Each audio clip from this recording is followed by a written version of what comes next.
He didn't just divorce me. He had me arrested at our anniversary dinner, accused me of stealing his mother's jewelry. The cops dragged me out in handcuffs while guests recorded everything. What he didn't know, I owned the prison, the police department, and his entire future. Before we dive into this story, do me a favor. Hit that subscribe button and turn on notifications. Trust me, you don't want to miss what happens next. And if you've ever been underestimated or betrayed by someone you trusted, drop a comment below. Now, let me tell you how my husband tried to destroy me, and how I ended up owning his entire world. I'll never forget that night. Our third anniversary. Lawrence had rented out the entire top floor of the Continental, the most expensive restaurant in the city. 200 guests, his whole family, his business partners, even the mayor was there. I wore the dress he picked out for me, a modest black number that his mother approved of. That should have been my first warning sign, honestly. When had Lawrence ever cared about what I wanted to wear? The evening started perfectly. Too perfectly.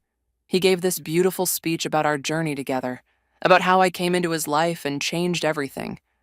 People were crying. His mother was even smiling at me, which never happened.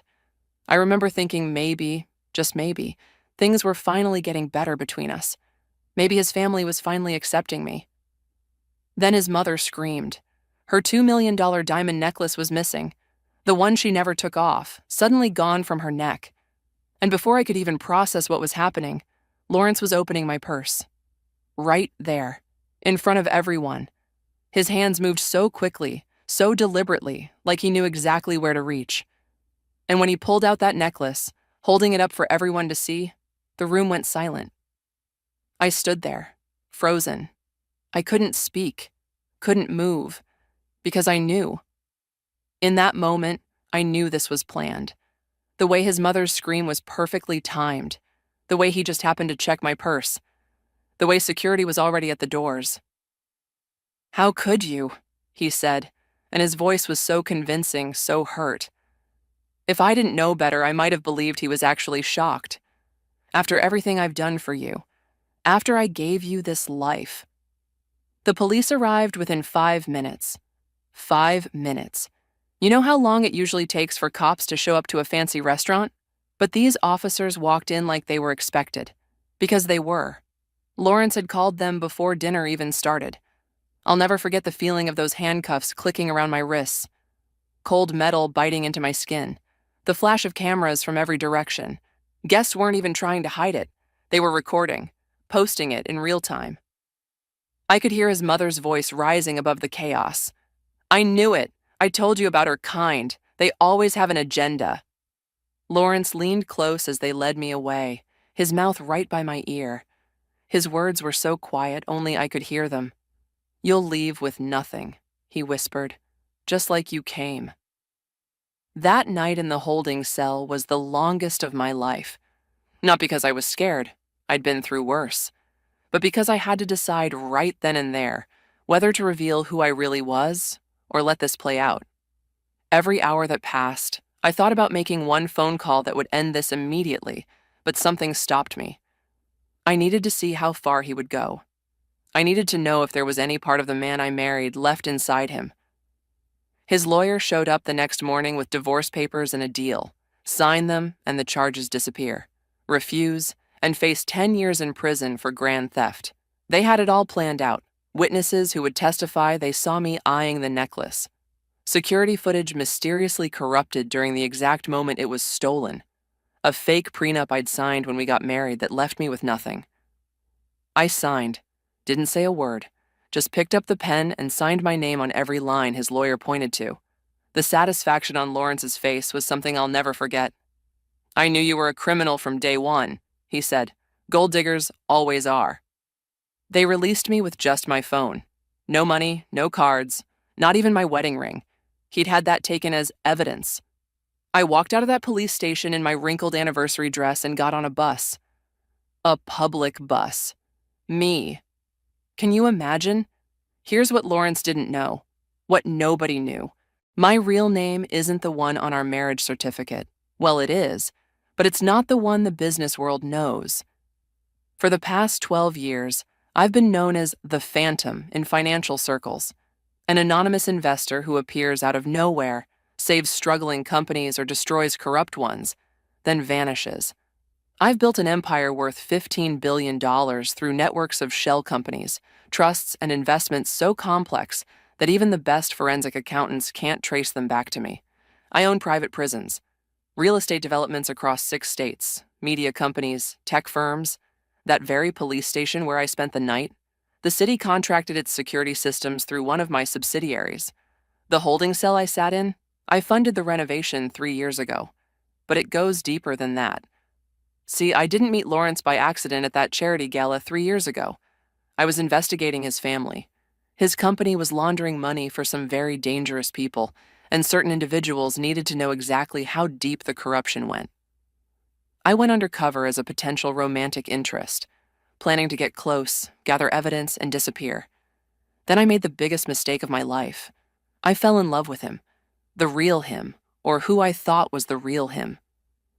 Those first few months, before his family really sank their claws in, Lawrence was different, kind, funny. We'd stay up all night talking about everything and nothing. He had dreams beyond his family's business. He wanted to build schools, create opportunities for people who didn't have the advantages he had. I chose love over my mission, decided to give him a real chance. We got married quickly, too quickly for his family's liking. His mother never forgave me for that. She made sure I knew it every single day. But I'm not stupid. Even after I fell in love, I kept collecting evidence. Every illegal transaction, every bribed official, every fake contract and laundered payment. I documented everything. And when Lawrence started changing, when his family's poison really started seeping in, when the emotional abuse began, I documented that too. The slap came 6 months into our marriage. I'd contradicted his mother at dinner about something trivial, the proper way to prepare some dish I'd never heard of. His hand across my face was so fast, so casual, like swatting a fly. He apologized immediately, blamed stress, blamed me for embarrassing him. I should have left then, but I wanted to believe it was a one-time thing. It wasn't. The control started small, questioning where I'd been, who I'd talked to, why I needed my own money when he provided everything. My consulting job that he never asked questions about became his favorite joke. Playing businesswoman again, he'd laugh, like it was cute that I pretended to work. If only he'd asked, if he'd shown even the slightest curiosity about my life, about who I really was, things might have been different. But Lawrence never asked. In 3 years of marriage, he never once said, "Tell me about your day," or "What's your dream?" I was an accessory, a trophy he could show off or hide away depending on his mood. His affairs started around year 2, 7 different women that I knew of. He wasn't even careful about it. Why would he be? In his mind, what could I do? Where would I go? I was just the girl he'd saved from obscurity, right? I knew about every single one of them. The paralegal from his firm, his business partner's daughter, even his ex-girlfriend who his mother loved so much. I had names, dates, hotel receipts, all documented, all saved. And that necklace his mother claimed I stole? I have the real one. The one she wore that night was a cubic zirconia copy I'd had made 2 months earlier when I learned about Lawrence's plan. He'd been plotting this for weeks, thinking he was so clever. What he didn't know was that I'd planted people inside his organization years ago. His head of security reports to me. His executive assistant on my payroll. I knew about the fake jewelry, the planned police call, everything. I let it happen because I needed to see if he'd really go through with it. Some part of me, even then, hoped he'd back out, that the man I fell in love with would resurface and stop this madness. He didn't. So, from that cheap motel room where I stayed after my release, I made 3 phone calls. Just 3. 1 each day. Day 1. My lawyer filed motions in 7 different courts. Motions that wouldn't make sense to Lawrence yet, but would soon. Day 2. 5 members of Lawrence's board of directors received anonymous packages. Inside were documents showing financial discrepancies they couldn't ignore. By lunch, 3 had resigned. By dinner, 2 more followed. Day 3. His biggest client, a contract worth $500 million, received proof that Lawrence's company was overcharging them by 30%. The contract was terminated by close of business. Lawrence thought it was all coincidence. Bad luck. The universe punishing him for something. He didn't connect any of it to me. After all, I was just his broke ex-wife rotting in some motel, right? But while he was dealing with his small fires, I was preparing for the explosion. See, over the past 3 years, I'd been quietly buying shares in his company. Not in my name, of course. Through 12 different shell corporations, using strategies so complex that his own financial team never noticed. By the time he threw me in jail, I owned 51% of his company. I was the majority shareholder. He'd been working for me for 6 months and didn't even know it. The FBI interest in his business, I provided them with evidence. The IRS audit, I flagged the discrepancies. His criminal partners getting nervous. They'd received anonymous tips that someone was talking to authorities. Everything was crumbling around him, and he had no idea I was the one holding the demolition trigger. 2 weeks after my arrest, his company called an emergency board meeting. Hostile takeover imminent, they said. Mystery investor demanding seats at the table. Lawrence was confident, arrogant even. He'd fought off takeover attempts before. He gave this whole speech about family legacy and not letting outsiders destroy what his grandfather built. Then I walked in. You should have seen his face. The color drained so fast I thought he might actually pass out. His mother did pass out, actually, just collapsed right there in her chair. They had to stop the meeting to revive her. Hello, Lawrence, I said, taking my seat at the head of the table. We have a lot to discuss. I presented everything. Sterling Global Enterprises, my company, was absorbing his. The vote was a formality since I held controlling interest, but I let them vote anyway. It was unanimous. Even his own vice president voted yes after I'd privately shown him evidence that Lawrence was having an affair with his wife. But before we voted, I played them a video. Every racist comment his mother had made over 3 years. Every time Lawrence had diminished me, controlled me, hurt me. The slap caught on my phone that I'd left recording on the dresser. His affairs, documented with timestamps and locations. And then the real evidence, the criminal activity, money laundering, bribery, tax evasion, fake contracts with inflated prices. His mother's charity that existed only on paper, while donations went into offshore accounts. You have 2 choices, I told him in front of everyone. Resign quietly, cooperate with authorities, and face minimal charges. Or refuse, and I release all of this to the media while the FBI arrests you for everything I've documented over 3 years. The senator's daughter, who he'd gotten engaged to just days after our divorce, she stood up and walked out without a word. That engagement was over before she hit the elevator. After the board cleared the room, it was just us, me and Lawrence. And that's when I told him the rest. The penthouse he thought he owned, I own the building. Eviction notice already filed. His car collection, all leased through my subsidiary. Repossessed that morning. His exclusive club memberships, I'm on the boards. He's been blackballed. Every piece of his life that he thought made him powerful, I controlled it all. And that jewelry, the evidence of my supposed crime. I pulled out my phone and showed him the video. See, my purse had a hidden camera. I have footage of him planning that necklace while I was in the bathroom. Clear as day. His hands, his face, everything. You're being charged with theft, filing a false police report, and witness tampering, I said. The same restaurant where you had me arrested? That's where the police are waiting for you right now. I thought the symmetry was poetic. I'll never forget the sound he made. Not quite a sob, not quite a gasp, just this broken noise that came from somewhere deep inside him. Why? He whispered. If you had all this power, all this money, why didn't you just leave? Why stay and endure everything? Because I loved you, I said simply. The real you, the one I met before your family poisoned you. I gave you 3 years to ask about my life, to show curiosity about who I was beyond your idea of me. Every single day was a test, Lawrence, and every single day you failed. I could have exposed you on day 1, could have had you arrested the first time you moved money illegally. But I wanted to believe you were better than this. I wanted to give you the chance to prove your family wrong, to be the man you claimed you wanted to be. That necklace you planted on me, I knew about it for 2 weeks. I let you do it because I needed to know if you'd really go that far, if you'd really try to have me imprisoned to get rid of me. And you did. The police came for him while we were still in that boardroom. Same handcuffs, same humiliation. But this time, the cameras weren't on my side.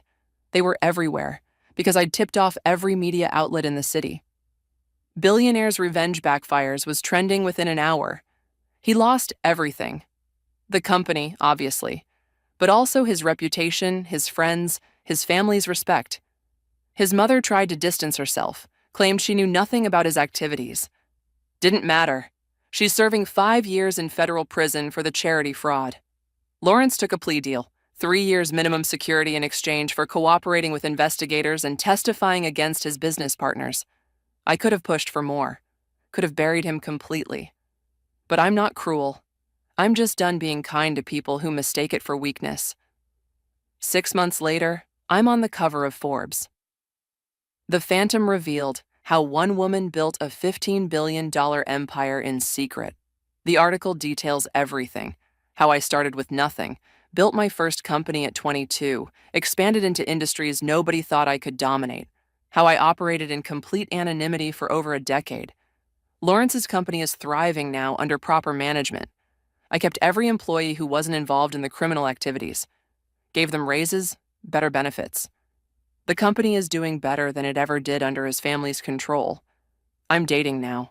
A high school teacher named Andrew who knew me before the money, before the power. I met him at a coffee shop during those 3 years with Lawrence. He was tutoring kids for free every Saturday. We became friends. He knew I was married, respected that boundary, but we'd talk about books and life and dreams. When everything fell apart, he was the first person to reach out. Not because of what I had, but because of who I am. I use my platform now to help women leave abusive situations, fund legal defense for those who can't afford it, provide safe housing and job training, because I had resources most people don't have and I still felt trapped. I can't imagine what it's like for women who truly have nothing. Lawrence wrote me a letter from prison. Want to know what it said?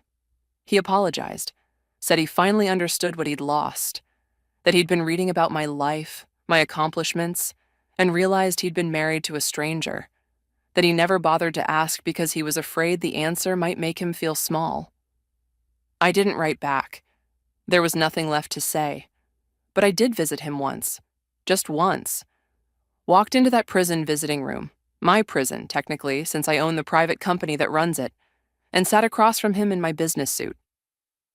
You never asked who I was, I told him. In 3 years of marriage, you never once asked about my dreams, my past, my goals. You were so obsessed with the idea of saving me that you never realized I didn't need saving. That was your biggest mistake, Lawrence. Not the abuse, not the betrayal, not even the arrest. Your biggest mistake was thinking you were the powerful one in our relationship. I didn't destroy you, I said, standing to leave. I just stopped saving you. And that's the truth. Every fire I put out in his business over 3 years, every deal I quietly saved through my connections, every scandal I buried before it reached the press, I was protecting him, protecting us, protecting what I thought we were building together.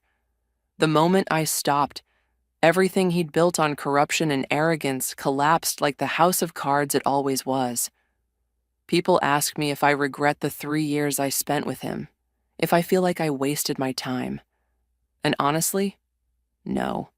Because those 3 years taught me something invaluable. They taught me that my instinct to hide who I was, to make myself smaller for love, was wrong. The right person doesn't need you to diminish yourself. The right person asks questions, shows curiosity, wants to know every layer of who you are. Andrew knows everything now. My whole empire, every company I own, every deal I've made.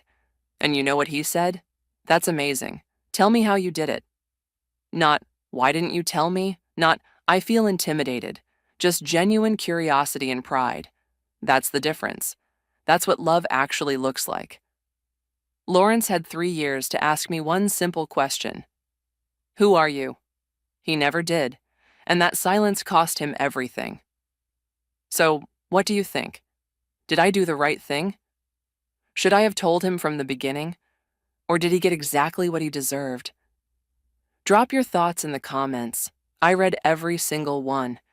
And if this story taught you something, share it with someone who needs to hear it.